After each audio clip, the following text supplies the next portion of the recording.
Like you walk up to like the dumbbell rack and one of the personal trainers just starts shoving you, and it's just like, what are you? Like, I'm not paying you for this. Why are you doing this? And some people are like, yeah, I love this. I'd pay extra for this. I love Karen. She's great. She makes me really uncomfortable. What's it called? Like femdom? Isn't that what it's called? Where like it's like female domination. Well, I think this person is just I guess some people do like gravitate towards the social aspect of a gym, which makes sense, you know, if there's a lot of regulars. But this woman, I don't know, it feels like if you're starting fights and hitting on people, that seems like grounds for termination of your membership. I'm sure there's something in her clause that would probably get rid of her. I mean, they will tell you off if you don't have a towel. You know what I mean? Like if you don't have a towel, yes, exactly. Why would they like? Oh, but it's okay to like to wrestle hit with on people, other to members. fight people. Yeah. Like there's got to be some sort of there's got to be some sort of thing, like some grounds for being like, you know what, you're doing the wrong thing. I think in this situation, I think I would exercise, no pun intended, my right to complain to the gym and be like, this person's making me uncomfortable. If you don't, at least they don't have to suspend her membership. At least talk to her to like make her stop doing what she's doing. I don't think there's anything wrong with doing that. Yeah, I agree. It's got to be something in her terms of service that says that you can't be doing that anyway. And maybe it's just a matter of like, go out there and read her rights, like her like, what her, sort of be the police in this situation. Say like, look, you can't be operating like this. Change your ways or you're out of here. Yeah. There are plenty of muscly people who you can use as muscle to intimidate the person to behaving like a normal person. Yeah. And the thing is as well, like you've mentioned it before in other episodes, Damien, like the people that are there that are like the big buff people that are there all the time are the ones that want to help you be like better and help you get better technique and stuff. They're usually the ones that want to get involved with you. It shouldn't be like this where they're just like, I'm really tough and I want to start fighting. It should be the other way around. That's right. Yeah. She's lost. She's a lost sheep in the flock, and she needs her swole Sherpa to get her back on track. She's lost sight. She's lost it. That's it. She's lost sight. She's lost, but she will be found. Hopefully. Like the swole Sherpa. Or they'll just continue her to be lost in another gym somewhere else in the wild. Yeah, exactly. Yeah.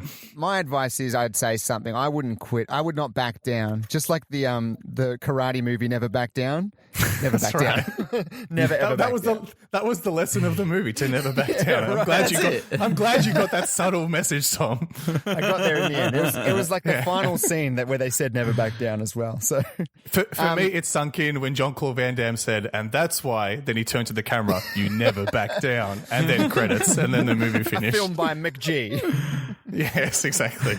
I think that's all right. Any other advice for Cinnamon there? Cinnamon? No, I think you guys all hit that nail on the head. Say something. Excellent. Let's leave it there. Now, Damien, what is your good sense, bad sense, whatever it may be? If I could make my own candle, I think I would want fish and chips. Whoa. Like you know what I mean? If you could get like the legit smell of that, the chips and everything, baby. Are you guys like me that when you are in a fish and chip shop or you walk past a fish and chip shop, you feel like you're walking through a layer of grease? Like you feel like it's on you. Does this candle, like I'm walking through like a sheet of mist of grease. Does this candle do that too? Tom, I guarantee you, if I wrapped your body in baking tray paper and then you walk past a fish and chip shop, you would see oil spots all over that paper. Exactly. And that's what this candle promises on the actual packaging. That's right. Yes, that's a selling point. You know, in the Simpsons episode where like they rub the greasy sandwich on the paper bag and it goes clear for Homer to basically.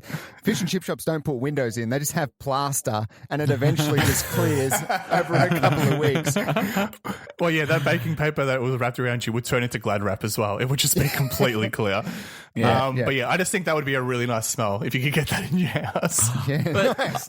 But my question is, I guess this is the other question about fish and chips is I always feel like shit after and never want to smell fish and chips after I've eaten fish and chips. So does that mean that the scent after an hour, you're like, oh my God, I feel sick? Well, no, this is what I would do though. Like minestrone, right? Like a vegetable soup. It's fine. I enjoy it. Don't love it. What I would do is I'd light the candle when I'm eating something healthy like a minestrone soup. So I'm getting that nice, good fish and chip smell, but I'm also eating something good at the same time. That's a smart move. With you. I'd worry though that it would kill fish and chips for me, and come Friday night, I wouldn't feel like fish and chips because I've been smelling it all week while I've been eating my healthy soup. Like, I'll probably watch just a minestrone. Like, I've got a minestrone candle and I'll eat the fish and chips or something instead. It's like a Pavlovian dog effect. Yeah, exactly. Yeah, that's a good point. Too much of a good thing becomes a bad thing.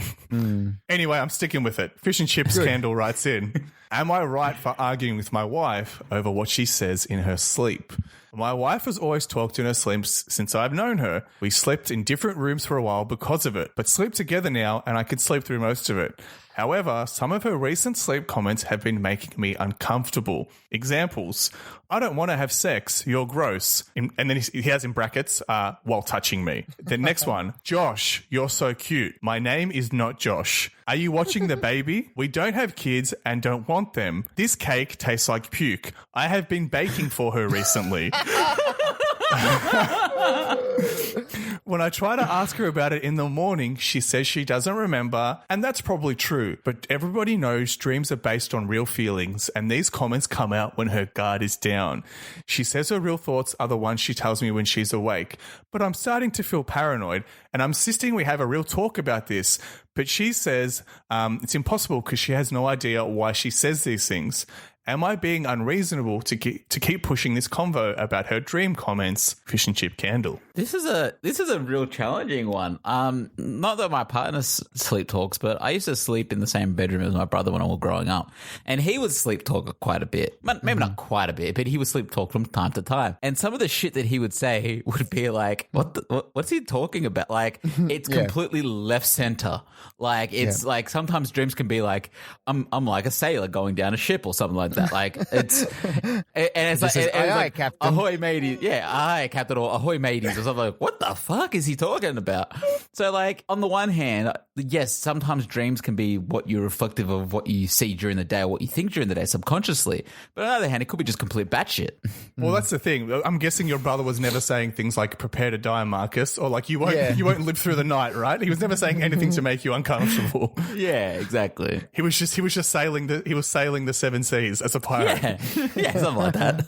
I think it's hard. Like you said, it's unconscious as far as what you're saying, and you can't control what you dream about, what you think about. And B, you can't control what would come out while you're asleep. And I don't think you should hold that against someone as far as saying like that is 100% your true feelings, because you could dream about absolutely anything. And like you can't make yourself dream about something you want to dream about. I mean, people will say that they can, but like lucid dreaming and things like that where you're in control, but I don't know about that. All right. Have you guys ever woken up from a dream and gone, that's a really good dream, I want to go back to it? So you try to go back to sleep. It's like you wake up, it's like 5 o'clock in the morning, you're like, I got a couple more hours in this, I could really jump back in. It never happens though. It never does. Like I remember there's a few dreams I woke up, I'm like, wow, I don't remember my dreams, but I'm like, man, that was such a good fucking dream. So let's go back into it. And then the next dream, if I do have a dream, is like the worst thing ever. I'm like, God damn it, I gambled too hard. You can never go back. You know, so many times I've woken up and be like, oh, I was the host of a successful podcast. I want to go back to that dream. And then it never happens. Or you're on a boat with some sort of supermodel. You wake back up. You're on the same boat with Joe Pesci or something instead. It's like, where'd she go? Joe's like, yeah, where did you go? It's just me the whole time. That sounded like Jay Leno. It could be Jay Leno on that boat. It could be Jay Leno. It's just as bad. I think, Tom, you hit on a good point. And the reality is the stuff that comes out in your dreams, you're never actively... I almost think this guy is confusing the whole like cliche of like, what is it? Drunk words are sober thoughts or something like that. I feel like he's kind of confusing it with that. And I don't even agree with that thing as a whole. Yeah. But I don't think you have any control over your dreams. And anything that comes out, I don't think necessarily means you feel that way. Like sometimes people will just mention a random person I've never thought about in years, and then they're in my dream that night because my brain is just latched onto that person's name for some reason. Yeah. Doesn't mean I want to bang them or, or bake for them. Here's the thing. I think like neuroscientists don't know exactly how everything works. So what is the point of like you being so, this is exactly what it is, when it's like you haven't done no research, no study, there's no backed by no scientific evidence that this is exactly what she's thinking about or like why it's happening. So I don't think he should sort of be one to call her out on it. Do you know what's one thing I'm actually paranoid about, and it's purely because of all like the viral videos online, is like when people are put under or like high on Novocaine after like dental treatment.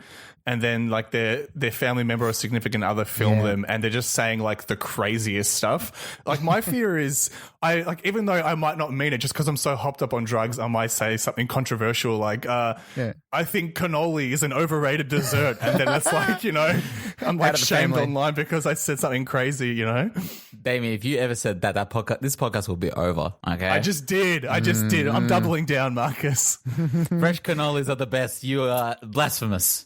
And you do see it a lot. It's usually after someone has like wisdom teeth removed, they'll be talking about how hot one of the nurses are or something like that, or they'll be talking about something they do in their private life to their parents and stuff. And it's like, oh, that's super embarrassing for. It's almost like if you're coming through after Novocaine or something, you should just be left alone for a good period of time so no one can sort of hold anything against you, and they should definitely not be filming you. That should be like a no-no. Yes, let the person recover in peace. Yeah, but where's the fun in that, though? Like, if you're the other person, you're just like, oh, this is a bit of a laugh for me and you. Like, if I took you, Damien, to the dentist and you are high, and we are married, so that would make sense that you would do that. It would make sense. It would make sense. I would take you there, and you started talking about some crazy shit. I'm going to film it for you, so you could see what you were saying. Right.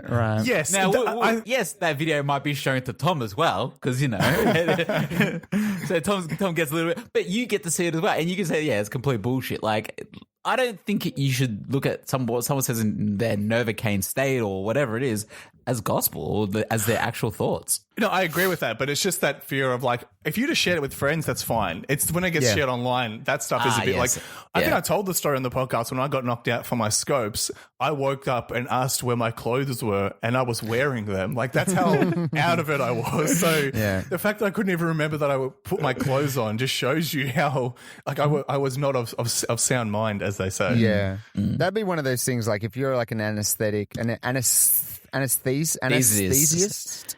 Anesthetist. If you're one of those guys. That's it. Anesthetist. Yeah, I got it. If you're one of those guys, you'd hear the funniest shit, I reckon. Like, it'd be one of the most enjoyable parts. Like, you'd hate having to knock people out. I think that would be like the real, like, oh, shit. Like, at first it'd be really bad.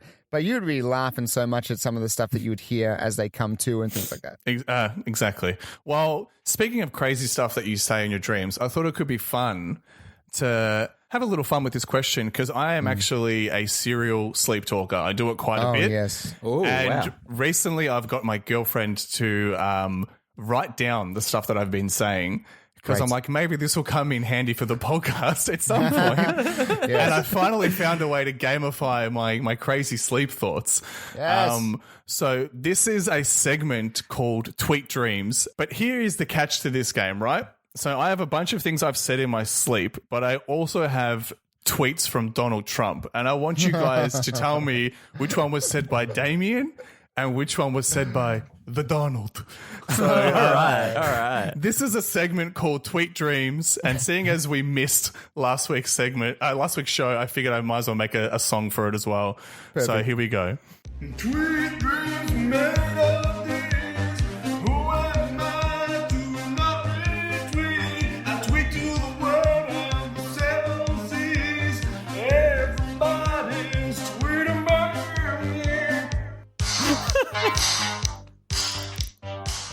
Beautiful. I love that song. It sounded like you were singing it in the shower, Damien. It's beautiful. Yeah. I was really embarrassed trying to sing at Annie Lennox's like key, so I just put a ton of reverb and effects on it to drown it out a little bit. Like I said, is it Damien? Is it Donald? Really simple. I mean, you guys can verse each other. You can work together. I don't really care. The world is your oyster. Let's work together. All right, so let's finish strong with this. Was it Damien? Was it Donald? Robert Pattinson should not take back Kristen Stewart.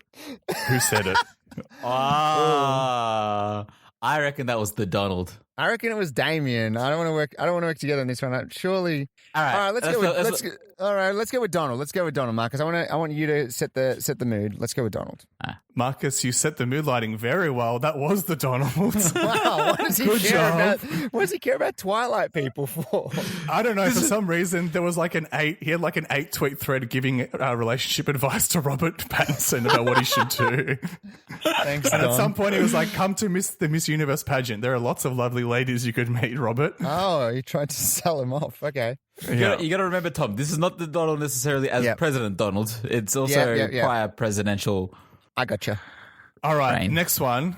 Why are you called Mother Teresa? You have no kids. Damien or the Donald? As I reckon, I have to say, as a good Catholic boy, I reckon it was Damien. I think it was Damien too.